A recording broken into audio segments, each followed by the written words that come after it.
നിങ്ങൾ മലബാറിലെ സ്വാതന്ത്ര്യ പ്രക്ഷോഭങ്ങളുടെ ചരിത്രം പരിശോധിച്ചിട്ടുണ്ടോ? എത്രയെത്ര അനുഭവങ്ങളാണ് അവിടെയുള്ളത്. 1882 ബ്രിട്ടൻ നാട് കടത്തിയ സയ്യിദ് ഫസൽ പൂക്കോയ തങ്ങളുടെ പേര് നിങ്ങൾ കേട്ടിട്ടുണ്ടോ? നിങ്ങൾ മമ്പുറം എന്നൊരു നാടിനെ കുറിച്ച് അറിയുമോ?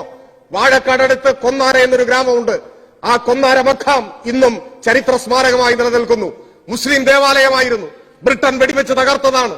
അന്നത്തെ സ്വാതന്ത്ര്യ സമരത്തിന്റെ ഒരു കേന്ദ്രം അതായിരുന്നു.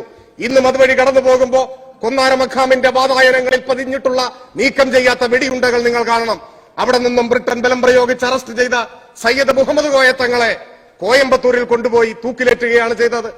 നിങ്ങൾക്ക് വാരിയംകുന്നത്ത് കുഞ്ഞഹമ്മദ് ഹാജി എന്നൊരു പേരറിയുമോ? ബ്രിട്ടന്റെ സൈനിക ആധിപത്യത്തെ വെല്ലുവിളിച്ചുകൊണ്ട് സ്വന്തമായി ഒരു രാഷ്ട്രം സ്ഥാപിച്ച ആളായിരുന്നു. തന്റെ റിപ്പബ്ലിക്കിന് അദ്ദേഹം ഇട്ട പേര് മലയാള രാജ്യമെന്നായിരുന്നു.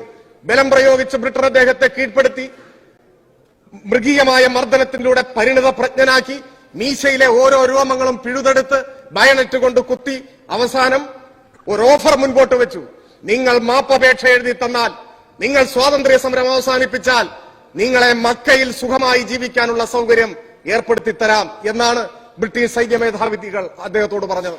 ആ ഓഫറിന്റെ മുൻപിൽ മൃതപ്രായനെങ്കിലും പുഞ്ചിരി മായാത്ത മുഖവുമായി വാരിയംകുന്നത്ത് കുഞ്ഞഹമ്മദ് ഹാജി മറുപടി പറഞ്ഞു അത്രേ, മക്ക എനിക്കിഷ്ടമാണ്, പക്ഷെ നിങ്ങൾ അറിയണം, ഞാൻ പിറന്നു വീണത് മക്കയിലല്ല, സമര പോരാട്ടങ്ങളുടെ വീരേതിഹാസങ്ങൾ ഉറങ്ങുന്ന ഏറനാടിന്റെ മണ്ണിലാണ്. ഈ മണ്ണിൽ ഞാൻ മരിച്ചു വീഴും, ഈ മണ്ണിൽ ഞാൻ ലയിച്ചു ചേരും. ഈ വാക്കാണ് അദ്ദേഹം പറഞ്ഞത്. അദ്ദേഹത്തെ വധശിക്ഷയ്ക്ക് വിധിച്ചു. വിധി കേട്ട ഉടനെ അദ്ദേഹം പറഞ്ഞു, പിറന്ന നാടിന് വേണ്ടി രക്തസാക്ഷിയാകാൻ എനിക്കൊരവസരം കൈവന്നിരിക്കുന്നു. ഇതിന് 2 റക്അത്ത് നമസ്കരിച്ച് ദൈവത്തോടുള്ള നന്ദി പ്രകാശിപ്പിക്കാൻ എനിക്ക് സമയം തരണം എന്നാണ് അദ്ദേഹം പറഞ്ഞത്.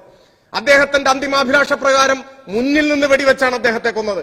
അന്ന് പുറകിൽ നിന്ന് കണ്ണുകെട്ടിയാണ് വെടിവെച്ച് ആളുകളെ കൊന്നുകൊണ്ടിരുന്നത്. അവസാനത്തെ ആഗ്രഹം ചോദിച്ചപ്പോൾ അദ്ദേഹം പറഞ്ഞു, നിങ്ങൾ എന്റെ കണ്ണുകൾ മൂടിക്കെട്ടരുത്, നിങ്ങൾ എന്നെ മുന്നിൽ നിന്ന് വെടിവെക്കണം. അങ്ങനെ പറഞ്ഞ ധീരന്മാരുടെ നാടാണ് ഈ നാട്. ആലി മുസ്ലിയാരുടെ നാടാണ് ഈ നാട്.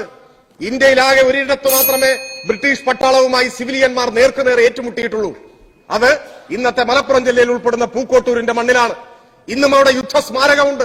ബ്രിട്ടീഷ് പട്ടാളത്തെ തോൽപ്പിച്ചവരാണ് ഈ ഏറനാട്ടിലെ മാപ്പിളമാർ.